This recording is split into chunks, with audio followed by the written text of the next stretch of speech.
You're just in this world where you just can't wait to just run away.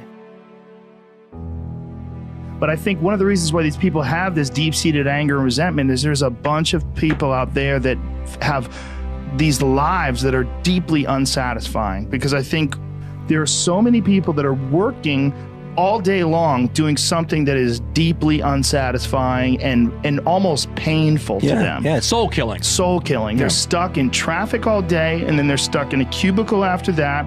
They relish the time to take a in the bathroom and look at their phone. I mean, they literally do that. That's a highlight of someone's day. They're trapped in bad situations.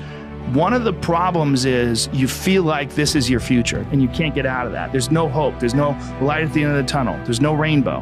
And if you feel like that, that alone can be incredibly defining and limiting.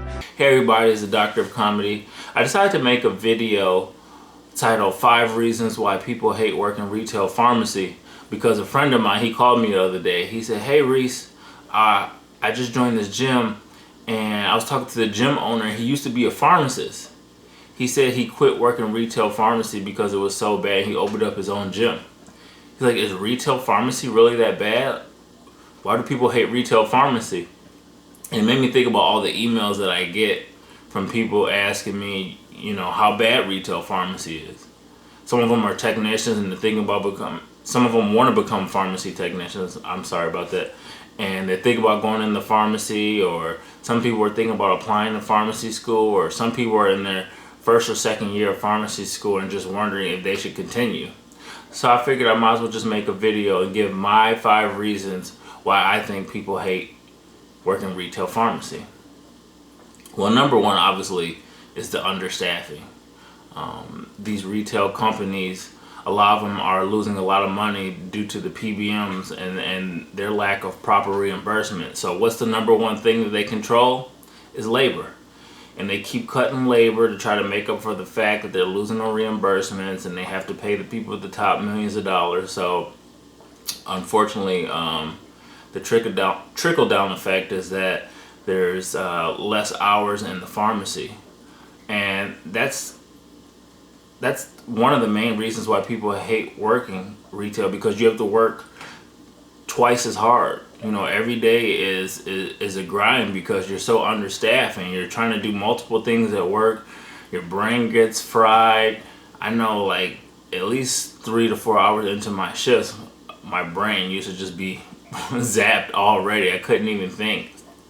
And, you know, it's not even just the fact that you're understaffed and have to work hard. You know, it's a little bit more than that, because when they cut the hours, then you have to have less people, and then the result is people have to work longer shifts. So I remember when I used to only work 8-hour shifts, and then when they started cutting hours, they used to become 12-hour shifts. You know, working 8 to 8 is a lot different than working from 7 to 3, and it's just physically tiring, it's mentally tiring. And even more than that, like when they cut hours and take them, you know, it affects people's lives. Because I know during flu season we would get more hours, so then people would get more hours. And then when that flu season would go away, then you have to cut people's hours, and then people are scrambling trying to find hours from other stores. And, you know, it just affects people's lifestyle when they decide to cut hours like that. And so I think that that understaffing, just from the fact that you have to work harder, shifts are now a lot longer, and that the fluctuation of hours just really affects with people's, you know, livelihood. I think that's one of the major reasons why people hate working retail pharmacy. And another thing that goes to the understaffing is the fact that people who work pharmacy, they like to get stuff done. You know, I remember there was days where we would do 700, 800, sometimes 900 scripts, and when we come in the next day to look at the numbers, and we're like, wow, we did 800 prescriptions and got everything done. It was a satisfying feeling. And people, when they come to work, I won't say everybody, 'cause I know some people who come to work and they don't want to do shit. They just want to sit there and stare at the wall, walk back and forth, and act like they're working.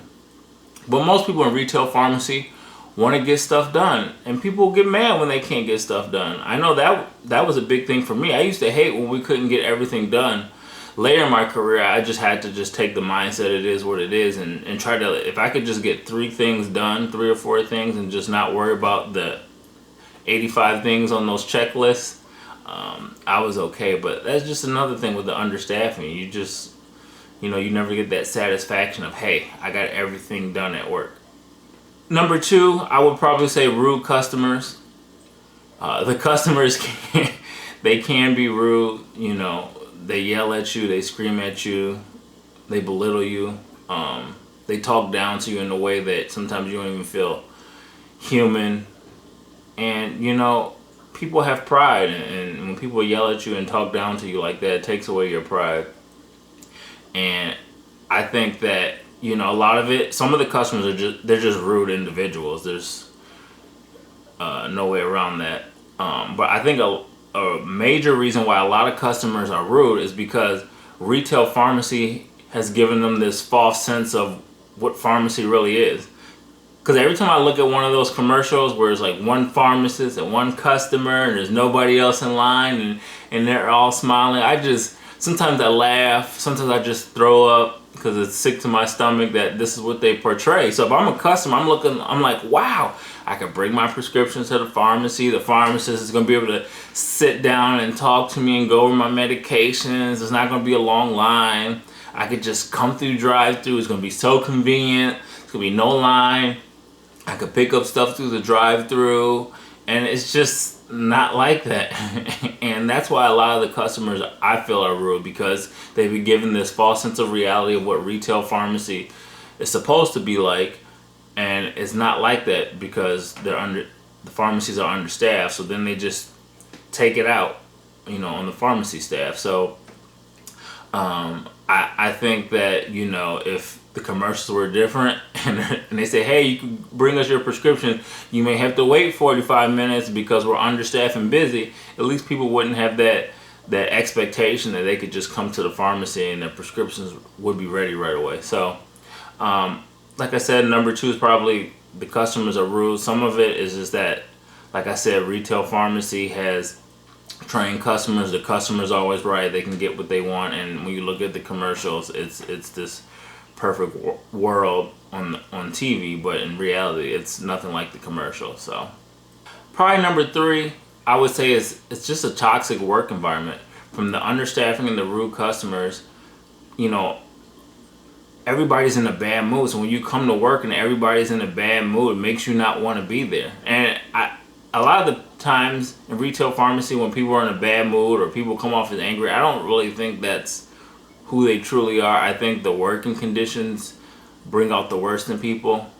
Everybody's in survival mode to keep their job. Like I said, technicians, hours fluctuate. Sometimes you get 40 hours, sometimes you don't.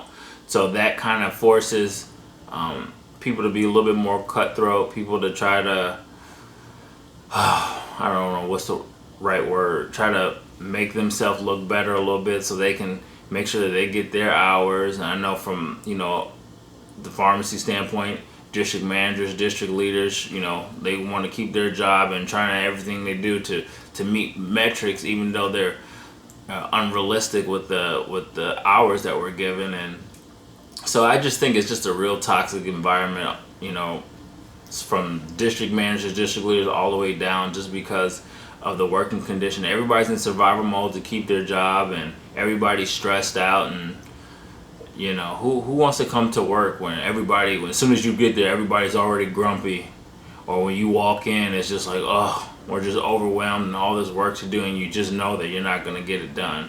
And so I think that toxic work environment, just everyday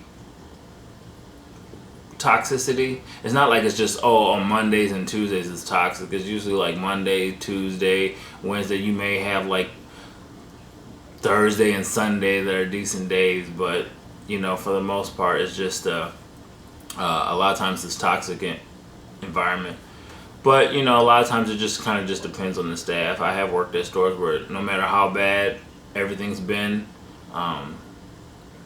everybody's just cheerful. Everybody's at work. Everybody works together. So even if we're understaffed and it's busy, it's still an amazing work environment. But the problem is it's hard to keep that team together because people are always looking for jobs that pay more, jobs that are less stressful. So then staff rotates a lot, and it's hard. Like once you get that perfect core of technicians and pharmacists and people who want to work together, it usually doesn't last for long because people find other jobs, so they just get tired of the stressful working conditions of retail. 4, it's just the anxiety. There's a lot of anxiety when it comes to retail pharmacy. Like you already know when you come to work most of the times that when you open up that you're probably gonna have to be playing catch up. When you come in later in the day, you have anxiety because the day is probably already went to hell already, and everybody's probably stressed out and angry. And it's just a lot of anxiety of coming to work because you don't want to be there. Usually the anxiety goes away once you get there because you're just so busy trying to get caught up. But I know there's a lot of times, my stomach used to hurt thinking like, oh God, I gotta go into this damn pharmacy.